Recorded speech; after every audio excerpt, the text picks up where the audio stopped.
प्यारे बच्चों नमस्कार। आज हम करेंगे पूर्ति को निर्धारित करने वाले तत्व और पूर्ति का नियम। तो सबसे पहले हम करते हैं पूर्ति को प्रभावित करने वाले तत्व। कौन कौन से तत्व हैं जो पूर्ति को प्रभावित करते हैं? पहला है वस्तु की कीमत। सबसे ज़्यादा किसी भी वस्तु की पूर्ति को उस वस्तु की कीमत प्रभावित करती है। अगर कीमत बढ़ेगी तो उस वस्तु का उत्पादन ज़्यादा किया जाएगा, पूर्ति भी बढ़ जाएगी। और कीमत के घटने से पूर्ति घट जाती है।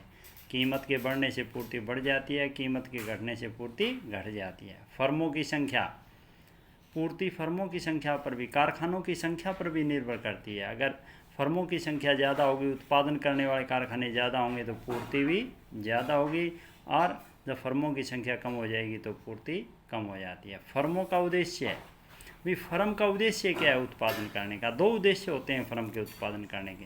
या तो उसका उद्देश्य होता है बिक्री अधिकतम करना, या उसका उद्देश्य होता है लाभ अधिकतम करना। यदि फर्म का उद्देश्य लाभ अधिकतम करना है तो पूर्ति ज़्यादा होगी। अगर फर्म का उद्देश्य लाभ अधिकतम करना है तो फिर पूर्ति कम होगी। उत्पादन के साधनों की कीमत, पूर्ति जो है उत्पादन के साधनों की कीमत पर भी निर्भर करती है। अगर साधनों की कीमत बढ़ जाती है, साधन महंगे हो जाते हैं तो लागत बढ़ जाएगी उत्पादक की, और लाभ कम हो जाएंगे, लाभ कम हो जाएंगे तो वो उत्पादन कम करेगा, पूर्ति कम होगी। यानी साधन की कीमत बढ़ने से पूर्ति घट जाती है, साधन की कीमत घटने से, साधन के सस्ता होने से पूर्ति बढ़ जाती है। उत्पादन की तकनीक, उत्पादन की तकनीक के ऊपर भी वस्तु की पूर्ति निर्भर करती है। अगर उत्पादन की तकनीक जो है वो आधुनिक किस्म की है, अच्छी जो है वो तकनीक से उत्पादन किया जाता है तो पूर्ति ज़्यादा होगी, क्योंकि उत्पादक की लागत कम होगी, लाभ ज़्यादा होंगे, लाभ ज़्यादा होंगे तो वो उत्पादन ज़्यादा करेगा। संभावित कीमत, वस्तु की संभावित कीमत भी पूर्ति को प्रभावित करती है। अगर भविष्य में किसी वस्तु की कीमत बढ़ने की संभावना है तो वर्तमान में उस वस्तु की पूर्ति कम हो जाती है। अगर भविष्य में वस्तु की कीमत घटने की संभावना है तो वर्तमान में उसकी पूर्ति बढ़ जाती है। जैसे हम देखते हैं कि अगर हमें ये लगता है कि गेहूँ भविष्य में गेहूँ की कीमत जो है वो बढ़ जाएगी तो वर्तमान में हम गेहूँ नहीं बेचेंगे, गेहूँ की पूर्ति नहीं करेंगे, इंतज़ार करेंगे उस समय का जब गेहूँ की कीमत बढ़े। इसलिए भविष्य की कीमत भी पूर्ति को प्रभावित करती है। सरकार की नीति भी प्रभावित करती है। सरकार की जो कर और अनुदान से संबंधित नीतियां हैं वो भी पूर्ति को प्रभावित करती हैं। टैक्स बढ़ने से, टैक्स की दर बढ़ने से पूर्ति घट जाती है, क्योंकि टैक्स बढ़ने से लागत बढ़ जाती है और लागत बढ़ने से पूर्ति घट जाती है। उत्पादक के लाभ कम हो जाते हैं, इसलिए वो कम उत्पादन करेगा। इसी प्रकार से अनुदान देने से जो है वो पूर्ति बढ़ जाती है, अनुदान से पूर्ति बढ़ जाती है। तो ये थे पूर्ति को प्रभावित करने वाले तत्व। अब हम करेंगे पूर्ति का नियम। पूर्ति का नियम, पूर्ति का नियम है कि अन्य बातें समान रहने पर कीमत के बढ़ने से पूर्ति बढ़ जाती है और कीमत के घटने से पूर्ति घट जाती है। यानी कीमत और पूर्ति में सीधा संबंध है। अन्य बातें समान रहने पर किसी वस्तु की कीमत बढ़ने से पूर्ति बढ़ जाती है तथा कीमत घटने से, कम होने से पूर्ति कम हो जाती है, घट जाती है। ये पूर्ति का नियम है। यानी कीमत और पूर्ति में सीधा संबंध है। जैसे जैसे वस्तु की कीमत बढ़ती चली जाएगी उस वस्तु की पूर्ति, उस वस्तु का उत्पादन बढ़ता चला जाएगा, और जैसे जैसे वस्तु की कीमत घटती चली जाएगी, वस्तु सस्ती होती चली जाएगी, उस वस्तु का उत्पादन कम होता चला जाएगा। अन्य बातें, यहाँ जो गौर करने वाली बात है वो ये है कि अन्य बातें समान रहने पर, अन्य बातें समान रहने का क्या अर्थ है कि जो बातें पूर्ति को प्रभावित करती हैं, जो पूर्ति को निर्धारित करती हैं, हमने पढ़ा है कि वस्तु की कीमत, फर्मों की संख्या, फर्म का उद्देश्य, उत्पादन की तकनीक, संभावित कीमत, सरकार की नीति, अन्य बातें समान रहें। अर्थात कि सिर्फ वस्तु की कीमत में परिवर्तन हो, वस्तु की कीमत में परिवर्तन हो, बाकी सारी चीज़ें इस तरह। फर्मों की संख्या में भी मान लिया जाता है कि फर्मों की संख्या में भी कोई परिवर्तन नहीं होता है, फर्म का उद्देश्य भी इस तरह, साधन की कीमत में भी कोई परिवर्तन नहीं है, भविष्य की कीमत में भी घटने बढ़ने की संभावना नहीं है, सरकार की नीति में भी कोई परिवर्तन होता है, सिर्फ वस्तु की कीमत में परिवर्तन होता है।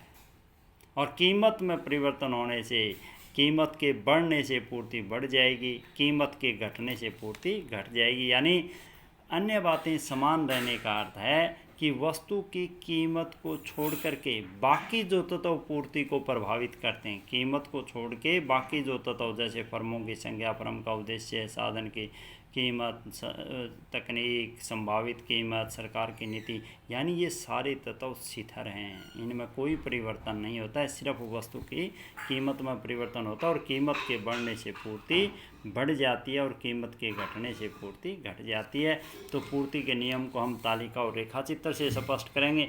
ये मान लिया कीमत दी हुई है वस्तु की, मान लिया ये आलू की कीमत है, मान लिया ये किसकी कीमत है, आलू की कीमत है, ये आलू की पूर्ति है कि जब आलू 1 रुपये किलो है, अर्थात जब आलू की कीमत 1 रुपये है, तो मान लिया जो उत्पादक है, जो विक्रेता है, वो सिर्फ 1 क्विंटल आलू 1 इकाई कह लीजिए, 1 इकाई आलू बेचने के लिए तैयार है। जब आलू महंगा हो जाता है तो अब 2 इकाई आलू बेचने के लिए तैयार है। जब आलू 5 रुपये किलो हो जाता है तो वो 5 इकाई बेचने के लिए, यानी जैसे जैसे आलू महंगा होता जाएगा, बेचने वाला उसको उतनी ही ज़्यादा मात्रा में बेचना चाहेगा। उल्टा भी कर सकते हैं, जैसे जैसे आलू की कीमत कम हो रही है तो आलू की पूर्ति भी कम हो रही है। यानी कीमत, पूर्ति और कीमत में सीधा संबंध है। कीमत के बढ़ने से पूर्ति बढ़ जाती है और कीमत के घटने से पूर्ति घट जाती है। ये हम रेखाचित्र से भी स्पष्ट कर सकते हैं। कीमत एक वाई एक्सिस पर कीमत ली गई है, एक्स एक्सिस पर मात्रा ली गई है। कीमत 1, पूर्ति 1, कीमत 2, पूर्ति 2, कीमत 3, पूर्ति 3, कीमत 4, पूर्ति 4, कीमत 5, पूर्ति भी 5। जब हम इन सभी बिंदुओं को मिला देंगे तो ये जो वक्र बन रहा है ये पूर्ति वक्र है। SS सप्लाई कर्व है, पूर्ति वक्र है, जो कि हम देख रहे हैं नीचे से ऊपर की तरफ उठ रहा है। इसका जो ढलान है वो नीचे से ऊपर की ओर है, जो ये बताता है कि कीमत और पूर्ति में सीधा संबंध है। कीमत के बढ़ने से पूर्ति बढ़ जाती है और कीमत के घटने से पूर्ति घट जाती है। ये पूर्ति का नियम है। पूर्ति के नियम के अपवाद भी हैं, जैसे मांग के नियम के हमने अपवाद पढ़े थे, तो इसी प्रकार से पूर्ति के नियम के भी कुछ अपवाद हैं।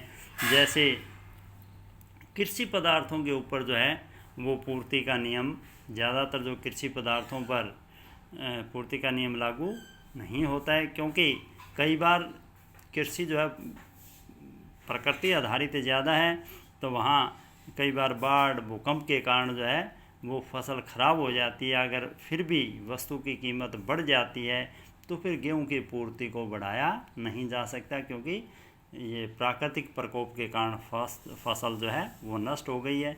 इसलिए कृषि पदार्थों पर पूर्ति का नियम लागू नहीं होता है। प्रतिष्ठा सूचक वस्तुएं, कई जो प्रतिष्ठा सूचक वस्तुएं हैं उनकी कीमत अधिक होने पर भी उनकी सप्लाई सीमित रह सकती है। जैसे सोना है, सोने की कीमत बढ़ने के बाद भी उसकी पूर्ति बढ़ नहीं रही है, तो ऐसे जो, क्योंकि सोने को समाज में प्रतिष्ठा हासिल है, तो जिन वस्तुओं को समाज में प्रतिष्ठा हासिल है उन वस्तुओं के ऊपर भी पूर्ति का नियम लागू नहीं होता है। नाशवान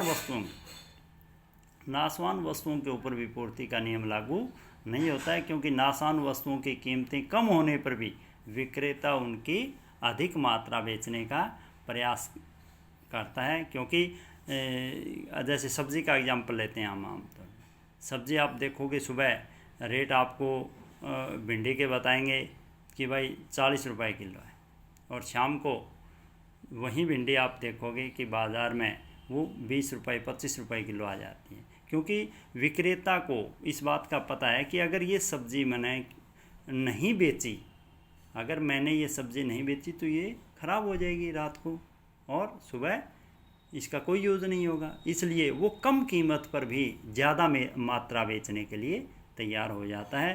तो नाशवान वस्तुओं के ऊपर भी पूर्ति का नियम लागू नहीं होता है। धन्यवाद। जय हिंद, जय हरियाणा।